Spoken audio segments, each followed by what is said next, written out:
From Capitol Hill, we're hearing the Senate may take up this bill this hour. We'll let you know whether or not that happens. Republicans, meanwhile, drawing the battle lines in the debt fight, rejecting a plan late yesterday, and now the ball's in the Senate's court with only hours before we hit that so-called deadline. Last hour, we talked to Republican Sean Duffy about the current strategy. This is what he said.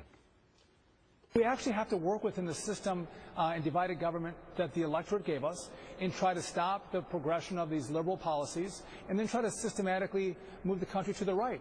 But you have to actually connect with the American people policies so you can win elections. And some who want to push it too far with strategies that don't work, in the end, turn off the American people instead of bringing them into our ideas. I'm going to talk about all that now with Republican Congressman Louie Gohmert out of Texas. Sir, good morning to you, and welcome back to our program here. Thank you, Bill. What do you think of what your colleague just said about the idea that, you know, if it doesn't work, you end up turning off some people instead of getting them to adopt your ideas? Well, as I told Megyn Kelly last night, there's no statute of limitations on doing what's right. You do what's right regardless, and that's what the founders anticipated. They wrote about, they said this was not be pretty. They expected gridlock because they knew, and they wrote about this, that the alternative was if Congress just gave a president everything he wanted, all the money he wanted without any use of their own delegated duties, then basically we moved right back to a monarch that we had spent 200 and odd years to fight against. Back then they did not want a monarch.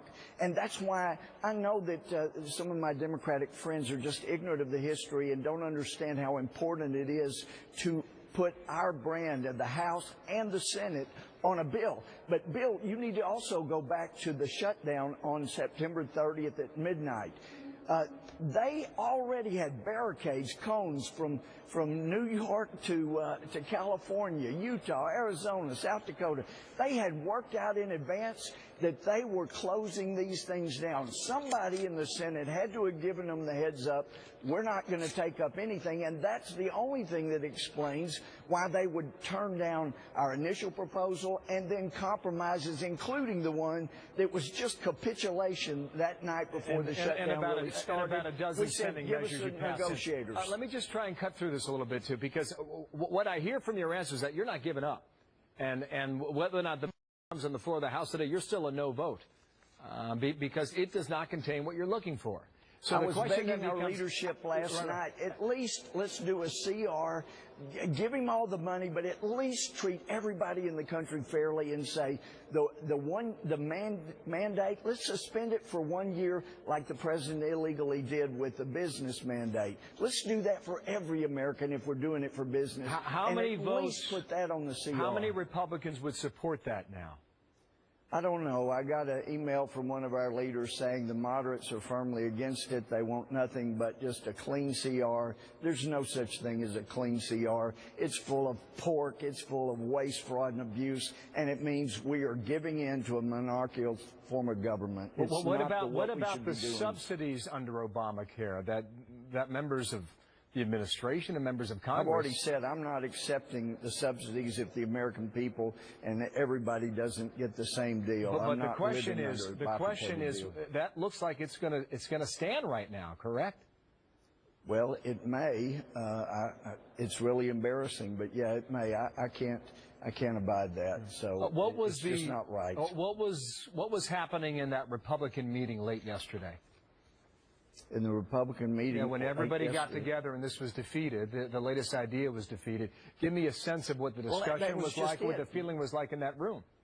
Well, we didn't have a late meeting yesterday. We kept being told the votes are going to be early afternoon, then mid-afternoon, then, okay, the Rules Committee's meeting at 5:40, and then we finally got notice there would be no vote. So apparently, you know, we had a meeting yesterday morning to talk about this, and we were told by our leadership, here's what the deal is. And one of the things somebody back in the 90s had pointed out is that in conferences like that with all Republicans under Newt Gingrich, they were nasty, they were loud, there might be a lot of yelling, but people came in there, all put in their 2 cents, knowing that when they left, we were going to have 218 to vote for something, but instead, the leadership came in, told us what we were going to do, and found out that they didn't have the support for it.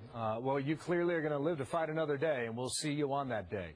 Louie But I Gohmert. grieve for our country as we're getting into this situation. Thank you for your time, grieve. sir. The Republican Thanks, from Bill. Texas, Louie Gohmert, there on the Hill.